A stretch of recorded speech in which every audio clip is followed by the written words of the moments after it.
Mzimayi angavomereze bwanji utsogoleri wa mwamuna wake. Ndiye video iyi ikubwera pambuyo pa video yomwenso tinapanga kuti kodi azibambo angathe kupanga bwanji kuti wakhale atsogoleri abwino. Izi tikupanga ifenena kuti anthu ena amakangolowa mbanja osadziwa kuti akakhala atsogoleri bwanji, komanso ena amakangolowa mbanja azimayi osadziwa kuti akatsatira bwanji utsogoleri wa mwamuna wake. Ndiye lero tifuna tikambirane nkhani yake ngati imeneyi. Ndiye kuti utsogoleri utheke umafunikira response yabwino, kuvomereza kwabwino kochokera kwa mzimayi.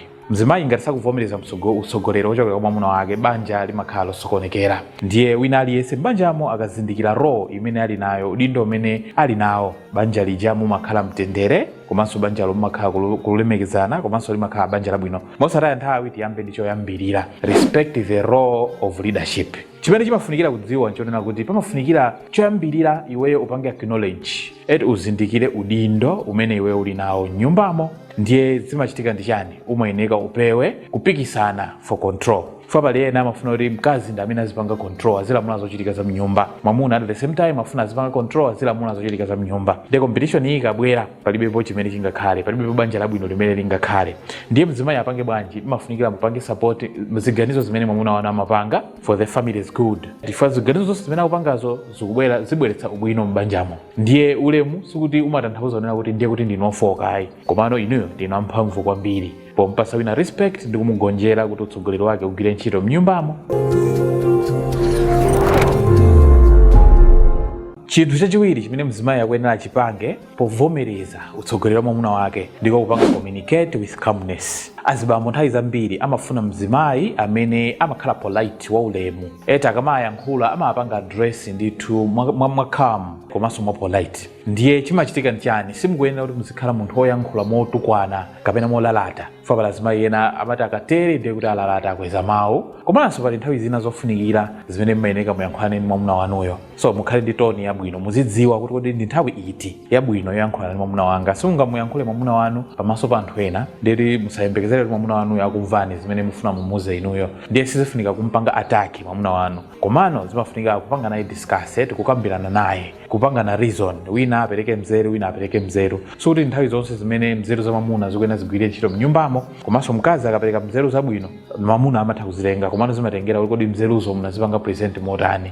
Ndiye communication yomwe ili ya calm imapangisa unena kuti utsogoleri wa mwamunawo uzipanga flow mnyumba mwanumo mabwinobwino, komanso uzitsatira pambuyo pa zimene zizi. Chinthu cha number 3, be supportive and not competitive. Chinthu chofunika kwambiri mzimayi kuti apange ndionena kuti musalisandutse banja lanu lija kuti likhale mpikisano ayi. So chofunikira nchani? Chofunikira kugwira naye ntchito mwamuna wanuyo, osakhala against mwamuna wanu. Pali azimayi ena amakhala number 1 kumuukira mwamuna wawo. Chilichonse chimene mwamuna afuna abweretse, iwo alikale ndi maganizo osafuna kugwirizana nacho, to the extent even yomwe auza ana kuti aukire bambo awo ndi zina zambiri. So mupange support masomphenya amene mwamunayo ali nawo. Izizi zimathandizira kupanga strengthen leadership, utsogoleri wa mwamuna wanuyo mnyumbamo. Mukuyenera mumsapotere utsogoleri wakewo pomulimbikitsa, pompanga support, pompanga motivate. Izi zimene zimakhala zofunikira kwambiri kuti utsogoleriwo uonekere zipatso zake mnyumbamo. Chinthu cha nambala 4, build trust through honesty. Trust ndiyofunikira kwambiri. Chifukwa tinalemba buku linake timafotokoza zinthu ziwiri ndizofunikira kwambiri m'banja, communication ndi trust. Ndiye chimene chimafunikira kwambiri m'banja mukuyenera mukhale trust. Komano trust ichitika bwanji? Ifayenera kuti mukuuzana zoona, simukubisirana, mukumasukirana, wina aliyense ali able kudziwa zimene munthu winayo akupanga. Ndiye mupanga bwanji ngati mzimayi? Mukuyenera mukhale transparent in communication and actions. Mwamuna wanu azitha kudziwa zimene mukuyankhula komanso zimene mukupanga. Izizi zimathandizira kuti utsogoleri wa mwamunayo ukhale ukugwira ntchito bwino kapena upange bwino mnyumbamo. So muziopa zinsinsi zimene zimatha kudzesa kukayikirana, chifukwa kukhulupirirana kumayitana stronger leadership connection mnyumba mwanumo. Chinthu cha number 5, appreciate efforts not just results. Mkazi kuti utsogoleri wa mwamuna ugwire bwino ntchito mnyumba, chimene chimafunikira inuyo ngati mkazi muzizindikira zinthu ting'ono timene iyeyo amapanga mwamuna mnyumba. Palibe chopweteka mnyumba ngati mwamuna asakuzindikiridwa, akuyesetsa umundumu kuyika mutu pa njanji, komano mkazi wake at the end even akumpanga shout or akumpanga treat mosamulemekeza, and yet mwamuna akupanga sacrifice nyumba. So mzimayi amafunika aziyamikira tinthu ting'ono tabwino timene mwamunayo amapanga mnyumbamo. So zikhale bwanji? Mukuyenera mupange avoid constant criticism, kudzudzula kosatha. Pali azimayi ena kudzudzula chimakhala ngati chikhalidwe chawo. Mukuyenera mudziwe kunena kuti kuyamikira kumene niyo mungamuyamikire mwamuna wanu kumapanga build emotional closeness. Mwamuna wanuja amayandikira kwambiri kwa inuyo m'maganizo mwake, even to the extent yomaona kuchedwa kuweruka ku business ndi omwe ndi mkazi wanga, chifukwa chonena kuti amamuyamikira pa zimene iyeyo amapanga mnyumbamo. Komanso a value man leads better. Mzimayi nalesa akuyenera adziwe nena kuti mwamuna amene amapangidwa value amapanga lead, amatsogolera banja lija mwaubwino komanso molimbikira kwambiri nthawi zonse. Tilowe ku chinthu cha namba 6. Mzimayi apange bwanji kuti avomereze utsogoleri wa mwamuna wake. Maintain respect even during conflict. Pa nthawi imene mwakangana mukuyenera mukhale omulemekezabe mwamuna wanu, chifukwa chimene mukuyenera mudziwe nchonena kuti kusemphana chichewa kapena kukangana mbanja kuzachitika, ndi chinthu chachikhalire chimachitika mbanja. Komano mukuyenera muope nthawi ngati imeneyi kumuchitisa manyazi kapena kumutukwana mwamuna wanu kapena kumuyalutsa mwamuna wanu. So ngakhale mwakangana muyankhulanebe mwaulemu, chifukwa mawu ndi opsa, mukapanda osasamala amatha kukhala mwa munthu kwa nthawi yayitali. Ndiye mulemekezeni, mukhonzeni mwamuna wanuyo popanga maintain ulemu wake osati kumuononga mwamunayo, chifukwa ulemuji umabweretsa mgwirizano mbanjamo. Chinthu cha namba 7 chimene mzimayi angapange povomereza utsogoleri kapena kuti utsogoleri wa mwamuna wake kuti ugwire ntchito bwino mnyumbamo ndiko kupanga protect the image of the home.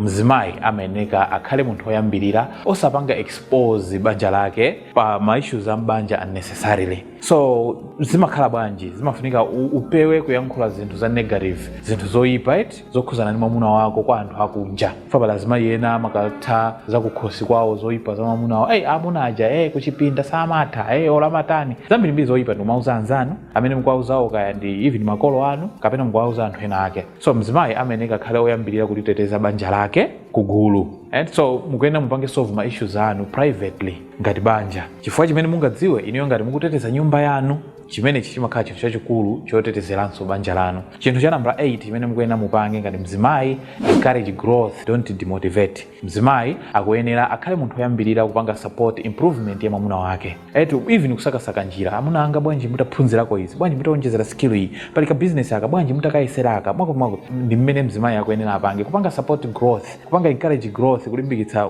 growth ya mwamuna osati kumpanga demotivate, chifukwa ngati iniyo mukupanga encourage ma goals ake komanso udindo wake zimathandizira kuti mukhale even inuyo ndi banja labwino. So mukuyenera mupewe mawu amene angapange break confidence ya mwamuna wanu, chifukwa mwamuna amene akupanga grow amapanga lead, amatsogoleranso banja lomwe limakhala lamphamvu. Chinthu cha namba 9 chimene mzimayi akuyenera achipange ndicho be patient in the process. Sukuti ndi mzibambo wina aliyense amene angakhale perfect 100% nthawi zonse, ayi. Komano utsogoleri uja umankana akula. Pa nthawi ikamapita ndi support yanu, utsogoleri wa mwamuna wanu uja ukukhala better by each passing day. So izi zimatheka bwanji fwe kupirira kwanu kuja kwathandizira kuti stability ikhalepo. Komano mukampasa pressure kwambiri mwamuna wanu kuti apange zinthu zina zake zimene iniyo mukufuna, zimapanga destroy progress. Chinthu cha namba 10 chomwe chomalizira chimene mzimayi akuyenera achipange, kupanga support leadership yochokera kwa mwamuna wake ndiko kupanga keep the emotional connection strong. Chinthu chabwino chimene mzimayi angapange ndicho kuonesetsa kuti akumusamala mwamuna wake, kumpanga nurture,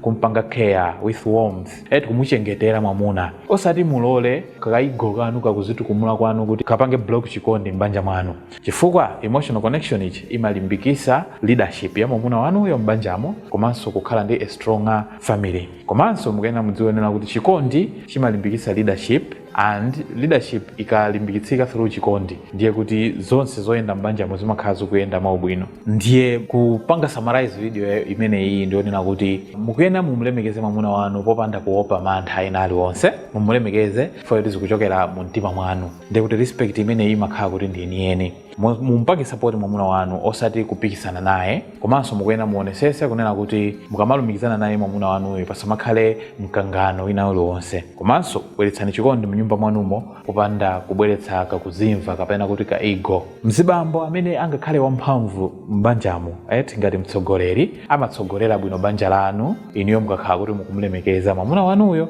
Komanso mzimayi amene ali wamphamvu ndi amene amalimbikitsa utsogoleri wa mwamuna wake kudzera mu nzeru zimene yeyo ali nazo. Pamodzi mwamuna ngati mkazi amapanga banja lomwe lili labwino. Komano izi zimatengera kufanana kuti mzimayi wavomereza kuti otsogolera kapena kuti mutu wa banja munomwe ni mwamuna wangayo, and then akumpasa support yonse kuti mtsogoleriyo atsogolere bwino banjalo. If you find this video helpful, please like it and share, and don't forget to follow our page for similar videos. Thank you very much for being there and watching, and see you in the next one.